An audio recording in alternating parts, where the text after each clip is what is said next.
Hello and welcome to another update video about ETH. Yeah, ETH is doing what it's supposed to be doing. It's finally starting to move up here. We were waiting for that fifth wave to start either more directly or after another low deeper into the support area. But I think it looks as if we're now going up there more directly. So what I will do, I will take out the resistance area because that was broken.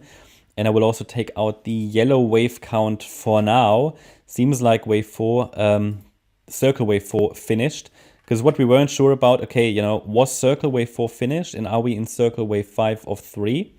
Or are we already in the larger degree fourth wave? But it seems like it wants to give us now this fifth wave extension of the third, which makes sense because it actually has to make, ideally, 2 more highs, whereas Bitcoin only needs 1 more high really to complete it. We'll see. It's a bit choppy, it's a bit messy, that structure, but it seems like that ETH formed a so-called running flat structure, and this fourth wave indeed finished.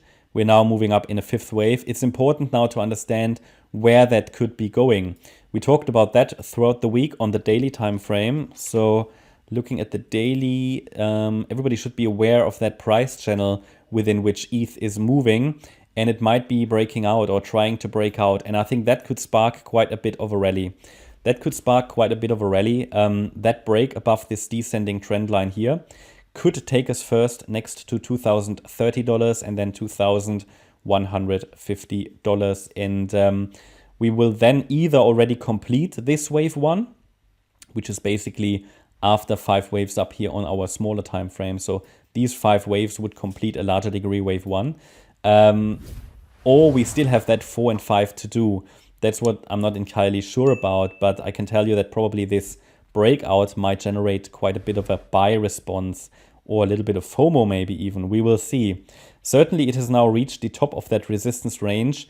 This is not a range where I want it to get rejected, to be honest. It's just a range that shows where we will slow down. So we are watching for higher prices. This is the count, the white count. I don't suggest the wave 1 has finished yet. We want to see a wave 2 pullback at some point, but it's a little too early for that. We would like to see a break above the price channel because ETH is still very much constrained and has been lagging behind Bitcoin. Today it's performing better than Bitcoin.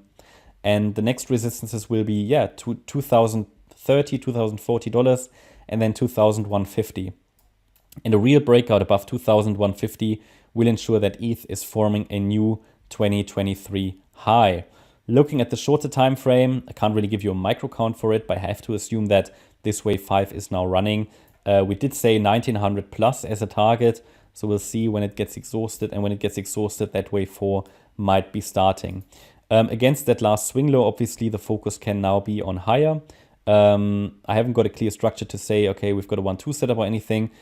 It still looks like a 3-wave move up to me at the moment, but be aware that wave 5s can unfold as ending diagonals, so they can be very choppy, and it doesn't make sense to go any more micro than this. What I can do is now to adjust this support area for a potentially upcoming deep wave 4 pullback.